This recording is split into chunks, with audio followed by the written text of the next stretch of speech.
Halo teman-teman semuanya, perkenalkan nama saya Nur Latifah. Saya dari Prodi Ilmu Pendidikan Agama Islam. Di sini saya akan menjelaskan tentang sejarah Islam kontemporer di negara Swedia. Swedia merupakan bagian dari kawasan Skandinavia dan salah satu negara yang menganut sistem sosial demokrasi di Eropa. Tingkat demokrasi Swedia sangat tinggi dan inklusif, sedemikian rupa sehingga hingga saat ini Swedia menjadi salah satu dari banyak negara di Eropa yang dianggap sebagai negara kesejahteraan tradisional terbaik karena mempertahankan dan menerapkan sistem perlindungan sosial tradisional. Menurut worlddata.info, populasi Swedia meningkat setiap tahun dan tercatat jumlah penduduk dari tahun 1960 hingga 2021 meningkat dari 7,48 juta menjadi 10,42 juta jiwa yang dapat dianggap sebagai peningkatan populasi yang signifikan.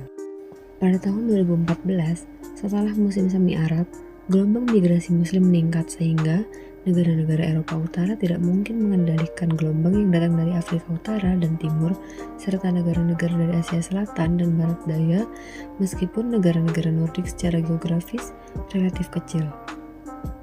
Menurut statistik Swedia tahun 2016, Swedia secara resmi telah menerima dan mengeluarkan 162.887 izin tinggal di wilayahnya. 4/5-nya berasal dari negara-negara yang terkena dampak konflik. Antara 2015 dan 2017, populasi muslim di Swedia meningkat sebesar 17%. Namun, pada kenyataannya, Islam mulai hadir secara nyata di Swedia setelah imigrasi dari Timur Tengah pada awal tahun 1970-an. Kebanyakan umat Islam di Swedia adalah imigran atau keturunan imigran. Mayoritas dari mereka berasal dari Timur Tengah, khususnya Irak dan Iran. Kelompok muslim terbesar kedua adalah imigran atau pengungsi dari bekas Yugoslavia yang sebagian besar juga merupakan warga Bosnia. Muslim dari Turki adalah kelompok muslim pertama yang tiba di Swedia. Hingga sekitar tahun 1990, mereka merupakan komunitas muslim terbesar. Seiring berjalannya waktu, mereka tumbuh dewasa. Hal ini memberi mereka posisi khusus bagi banyak orang di Swedia. Individu dan orang-orang yang berkuasa adalah muslim.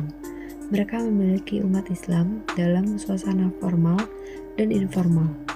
Pendapat mereka pun didengarkan dan mereka menerima hampir semua bantuan finansial atau lainnya untuk kelompok minoritas muslim. Adapun jejak peradaban Islam di Swedia, salah satunya yaitu Masjid Malmö, yang merupakan masjid tertua kedua di Swedia yang terletak di Jägersro, Villastad, pemukiman di Husi, Malmö, yang diresmikan pada tanggal 20 April 1984 dan dikelola oleh organisasi Islamic Center. Di sebelah masjid terdapat sekolah otonom yang juga dijalankan oleh Islamic Center. Adapun salah satu tokoh Islam yang terkenal di Swedia yaitu Imam Abdul Haq Kilan. Beliau merupakan imam di Masjid Stockholm yang merupakan salah satu masjid terbesar di Swedia. Imam Abdul Haq Kilan ini terkenal juga sebagai pemimpin dari komunitas muslim di Swedia dan sering menjadi narasumber dalam diskusi yang mencakup tentang Islam dan integrasi di negara Swedia. Lalu ada juga organisasi Islam di Swedia seperti FIFS atau Federasi Komunitas Muslim di Swedia yang didirikan pada tahun 1974 sebagai tanggapan terhadap kebutuhan komunitas muslim akan sebuah organisasi payung.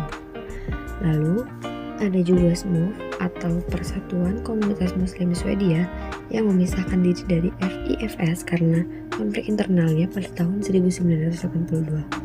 Organisasi ini terutama mewakili Sunni Arab tetapi juga melayani beberapa komunitas Syiah. Pada tahun 1990 kembali terjadi perpecahan dan IKUS didirikan. IKUS atau biasa disebut dengan Persatuan Pusat Kebudayaan Islam cenderung mewakili Sulaimani tetapi juga mengkoordinasikan beberapa komunitas Somalia, dan di IKUS tidak ada komunitas Syiah.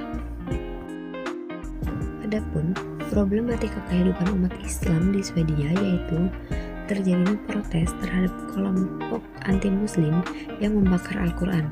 Islamofobia di Swedia sudah ada sejak lama, bahkan sejak abad ke-16.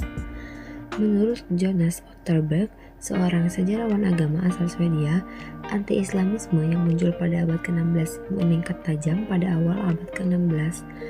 Islam di Swedia digambarkan sebagai agama yang fatalistik, fanatik, kejam, dan penuh kekerasan. Peristiwa pembakaran Al-Quran di Swedia yang terjadi pada Sabtu 21 Januari 2023 lalu menarik banyak perhatian publik, bukan hanya untuk orang Swedia saja, namun begitu pula komunitas global, khususnya bagi umat Islam. Pembakaran tersebut mengganggu keharmonisan toleransi antar umat beragama di Swedia. Tentu saja, peristiwa tersebut telah melukai hati dan kemarahan umat Muslim di seluruh dunia. Peristiwa ini disebabkan dampak pandemi yang melanda negara-negara barat, khususnya Swedia. Penyakit ini disebut Islamofobia. Sekian yang bisa saya sampaikan. Terima kasih telah menonton sampai akhir. Wassalamualaikum warahmatullahi wabarakatuh. Dadah semuanya.